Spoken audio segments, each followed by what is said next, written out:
سلام الله عليكم ومرحبا بكم مدريدي في هذه النشرة لتغطية آخر الأخبار حول ريال مدريد. شكر خاص لكم على كل الدعم والتعليقات. آمل أن تستمروا في دعم ما أقدمه على القناة، وإذا كان لديكم أي أفكار أو تعليقات شاركونا إياها في الأسفل. أحب أن أسمع آراءكم، وتفاعلكم هو الدافع لتقديم المزيد. إذا كنت من عشاق الملكي اترك كلمة على مدريد أو مدريديستا في التعليقات. الوضع الصعب لريال مدريد سيجبرهم على استخدام اللاعبين الشباب، منح أسينسيو أدوارا أكبر وحرق فالفيردي أكثر. أدت إصابات ميليتاو ولوكاس فاسكيز إلى تدمير دفاع أنشيلوتي بالكامل، مع اقتراب المباريات الحاسمة في الدوري ودوري الأبطال. يخطط أنشيلوتي لتعديل التشكيلة بتكليف فالفيردي بدور الظهير الأيمن، وربما إعادة ميندي إلى قلب الدفاع، في حين يمكن للمدافع الشاب أسينسيو أخذ أدوارا أكبر. التوجه الحالي هو الاعتماد على شباب مثل أسينسيو وفورتيا في انتظار فترة الانتقالات الشتوية لتحسين التشكيلة. أصيب ألكسندر أرنولد، وهناك شكوك حول تواجده في مواجهة ريال مدريد يوم 27 من نوفمبر. اضطر الظهير الأيمن لفريق ليفربول الذي يعد هدفا لريال مدريد اضطر للخروج من الملعب بسبب مشاكل عضلية. غياب ألكسندر أرنولد قد لا يكون الوحيد في تشكيلة ليفربول أمام الملكي، حيث لا يزال أليسون مصابا وإليوت غير متاح، في حين يبقى دييغو جوتا محل شك. تحليل الدكتور خوسيه غونزاليز والأسباب في إصابة ميليتاو. عندما كان يبدو أن إيدير ميليتاو بدأ في التعافي من إصابته الخطيرة في ركبته اليسرى، جاءت إصابة جديدة في ركبته اليمنى لتزيد من تعقيد مستقبله. المدافع البرازيلي تعرض لتمزق في الرباط الصليبي الأمامي مع تمزق في الغضروفين المفصليين في ركبته اليمنى، وعلى الرغم من أن الحركة الرياضية التي تسببت في الإصابة كانت بسيطة، إلا أن ذلك يبرز العمل الشاق الذي تعرضت له تلك الركبة خلال عملية إعادة التأهيل الطويلة لركبة اليسرى. هذا العبء الزائد قد يتسبب في خلل بسيط في التوازن العصبي العضلي، مما يفسر لماذا تسببت حركة صغيرة في إصابة خطيرة. في لاعب عادي يمكن أن تكون هذه الإصابة خطيرة، ولكن هناك فرصة كبيرة للعودة إلى نفس مستوى الأداء بعد عام تقريبا من إعادة التأهيل المكثف. ومع ذلك في حالة ميليتاو هناك عاملان يزيدان من تعقيد هذا التوقع. الأول هو أنه لم يتعافى تماما من إصابته السابقة، وبالتالي لا يزال بعيدا عن أفضل مستوياته. أما العامل الثاني والأهم فهو أنه إذا تم شفاؤه تماما فسيكون قد غاب عن الملاعب لمدة تصل إلى عامين متتاليين. في الفرق ذات المستوى المتوسط يمكن تعويض هذا الوقت، لكن في فريق مثل ريال مدريد الذي يتطلب من لاعبيه أن يكونوا في أعلى مستوياتهم للتنافس، فإن الوضع يصبح أكثر تعقيدا. تعرض ريال مدريد لعدد كبير من الإصابات هذا الموسم، وبلغت حصيلة الإصابات 25 حالة منذ بداية الموسم، مما يثير المزيد من التساؤلات حول أساليب التحضير البدني للمدرب الإيطالي أنطونيو بينتو صاحب 62 عاما، بعد إصابة لاعبين مثل رودريغو ميليتاو ولوكاس فاسكيز في مباراة أوساسونا التي أضافت المزيد من الغموض حول مستقبل الفريق. أصبح أنطونيو بينتوس مركزا للانتقادات داخل غرفة الملابس، ورغم أن بينتوس يعتبر جزءا أساسيا من نجاحات ريال مدريد في السنوات الأخيرة، وخاصة الفوز بعدد من البطولات الكبرى مثل دوري أبطال أوروبا، إلا أن هناك مشاعر متزايدة من الشكوك بين اللاعبين. يقال إن بينتوس يركز أكثر على البيانات والاختبارات الفردية للياقة البدنية، لكنه لا يتحقق بما فيه الكفاية من مدى توافق هذه الأساليب مع الجوانب الفنية والتكتيكية للعبة. وعلى الرغم من الانتقادات يظل بينتوس يحظى بدعم رئيس النادي فلورنتينو بيريز، الذي يراه جزءا أساسيا من المنظومة التي ساعدت في الفوز بالعديد من الألقاب. ومع ذلك فإن أسلوب التحضير البدني لفريق ريال مدريد يظهر ضعفا واضحا في الأداء البدني، حيث أظهرت الإحصائيات أن الفريق قطع مسافات أقل بكثير مقارنة بمنافسيه. هذه الأرقام تزيد من القلق داخل غرفة الملابس، حيث يخشى الجميع من استمرار مسلسل الإصابات. في كل مرة يتم فيها تسليط الكاميرات على دكة البدلاء في ريال مدريد، نشاهد كارلو أنشيلوتي وابنه دافيد وهما يتحدثان.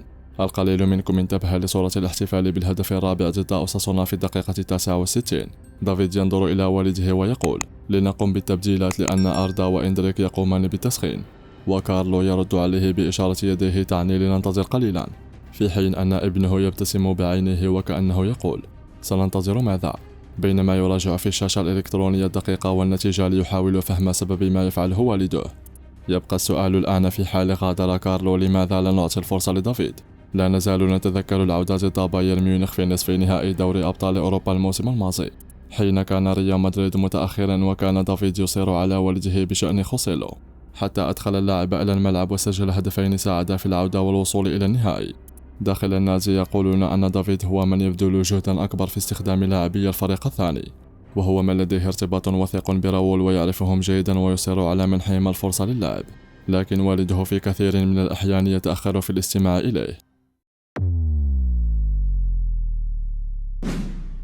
لا يتوقف فينيسيوس عن إثبات مستواه وقدرته على حسم المباريات وترك بصمته في كل لحظة أمام أوساسونا، وفي أكثر اللحظات صعوبة لريال مدريد في الآونة الأخيرة أظهر قدرته وطموحه وقيادته وارتباطه بذلك القميص والشعار. قبلة بعد الهدف الثالث كانت دليلا واضحا على ذلك، وهو ما أكده أيضا عند احتفاله مع كارلو أنشيلوتي بعد تسجيله الهدف الأول، ليوقع بذلك على علاقة حب أبدية مع المدرب الإيطالي. اهتمام السعودية بفينيسيوس غير منسي حتى الآن.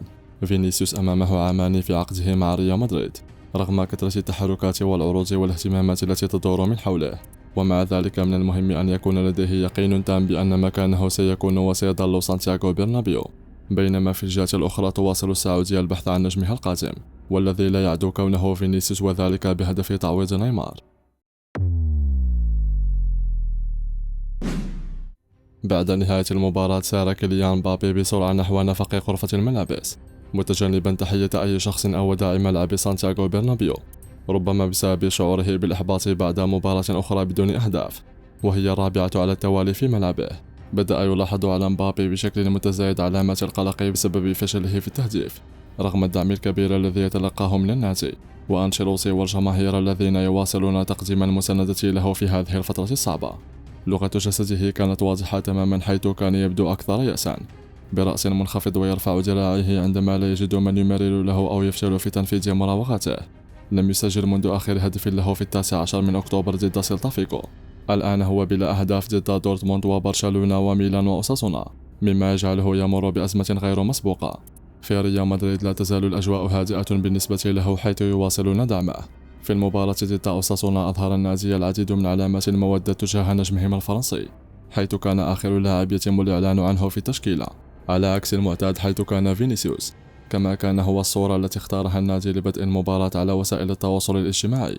وتفاعل جمهور البرنابيو بشكل حار مع مبابي عندما لاحظوه في حالة نفسية سيئة، وحتى أن أنشيلوتي أبقاه في الملعب طوال المباراة ليبحث عن هدفه، حيث كان يوجهه للعب في مركزه المفضل في الجناح الأيسر، ولكن رغم ذلك لم تنجح محاولاته. الوضع الحالي الذي يعيشه مبابي في بلاده لا يساعده أبدا. العاصفة التي أثارتها رحلته إلى السويد وغيابه عن القائمة الأخيرة في فرنسا والقضية القانونية مع باريس سان جيرمان كلها أمور تزيد من الضغط على اللاعب. هذه الأحداث تأتي بعد عام صعب في باريس سان جيرمان، حيث كان قد تم إبعاده عن التشكيلة بسبب عدم تجديد عقده، مما زاد من معاناته النفسية والرياضية. كما يؤكد له زملائه في الفريق وعلى رأسهم أنشيلوتي أن هذا الوضع سيزول قريبا، ويقدم له صديقه المقرب إبراهيم دياز الدعم اللازم، ويقف إلى جانبه اللاعبون الفرنسيون مثل كامافينغا وتشواميني وميندي لمساعدته على تخطي هذه المرحلة الصعبة. وفقا للصحفي خوسيه فيليكس دياز، 45 يوما للتعاقد مع ظهير أيمن ومدافع لريال مدريد ألكسندر أرنولد ولوكي باو لابورت. تزداد الحاجة للتعاقدات بشكل عاجل. زيارة ريال مدريد إلى ليفربول تقترب، وسينتقل الفريق إلى هناك دون ظهير أيمن من الفريق الأول ومع مدافع واحد فقط. الأمر الآن أصبح طارئا، وبدأت بعض المفاوضات بالفعل، مثل حالة ألكسندر أرنولد الذي أصيب في مباراة السبت مع ليفربول، لكن إصابته ليست خطيرة. حتى يناير وكأس السوبر الإسباني يعرف كارلو أنشيلوتي أنه سيتعين عليه الاعتماد على اللاعبين المتاحين. لا توجد خيارة في السوق حاليا ولا لاعب حر يمكن التعاقد معه. أما فكرة استعادة سيرخيو راموس التي أثيرت في الإعلام فلا تجد مكانا لها في تفكير الإدارة. سيرخيو راموس لن يعود إلى ريال مدريد. إلى أن تفتح إمكانيات التعاقدات سيعتمد أنشيلوتي على روديغير الذي يعاني من بعض الآلام بسبب تراكم المباريات كمدافع وحيد، ويشمل التشكيلة الجديدة أسينسيو الذي أظهر مهارة جيدة في ظهوره الأول. المشكلة هي أن تشواميني الذي يعد خيارا بديلا أيضا مصاب، لكن إصابته أقل خطورة. جوني كلافات يعمل بلا توقف في الأيام الأخيرة، وقوائم اللاعبين المفضلين لديه جاهزة دائما، لكن الآن يضطر لإيجاد طرق لتأمين التعاقدات في سوق غير مواتي لشراء لاعبين كبار. اللاعب المفضل حاليا كما ذكرت ماركا هو كاستيو لوكيبا، المدافع الفرنسي في لايبزيغ الذي رغم تجديد عقده مع فريقه فقد وضعت إدارة النادي الألماني بندا في عقده يمكن التفاوض عليه. اللاعب الآخر الذي يحظى بإعجاب النادي هو جوريل هاتو الذي أصبح أساسيا مع المنتخب الهولندي. كما هو الحال مع لوكيبا فإنه يتناسب مع سياسة النادي الأخيرة التي تميل إلى التعاقد مع اللاعبين شباب، بالإضافة إلى كونه مدافعا أعصر، لكن التعاقد معهما سيكون مكلفا نظرا لما لهما من إمكانية عالية في المستقبل وسوق كبير. الخيار الآخر الذي يعتقد الكثيرون أنه قريب من التحقق هو إمريك لابورت. ريال مدريد لم يتواصلوا معه حتى الآن كما اعترف لابورت بنفسه. النادي السعودي يطلب 30 مليون يورو لانتقال لابورت، وهو مبلغ قد يرفضه ريال مدريد الذي يبتعد عن التعاقدات المكلفة مع لاعبين كبار في السن. التحركات نحو ألكسندر آرنولد كانت مكثفة في الأيام الأخيرة. اللاعب يظل مصمما على عدم تجديد عقده مع ليفربول. في بعض الاجتماعات في فالديباس تم الحديث عن إمكانية التعاقد معه في الصيف، لكن بسبب الحاجة العاجلة في المركز بدأ ريال مدريد في التفكير فيه الآن، لكن النادي لن يتحرك بشكل متسرع وسيضع حدودا واضحة كما حدث مع ألفونسو ديفيز في الصيف الماضي. ومع ذلك ألكسندر آرنولد هو اللاعب الذي يفضله النادي حاليا. كان هذا كل شيء، آمل أن تستمروا في دعم ما أقدمه على القناة. ختاما شكرا لكم مدريديستا على حسن المتابعة والاستماع. لا تنسوا دعم النشرات بالاشتراك والتعليقات والمشاركة. ألقاكم على خير في المزيد من النشرات.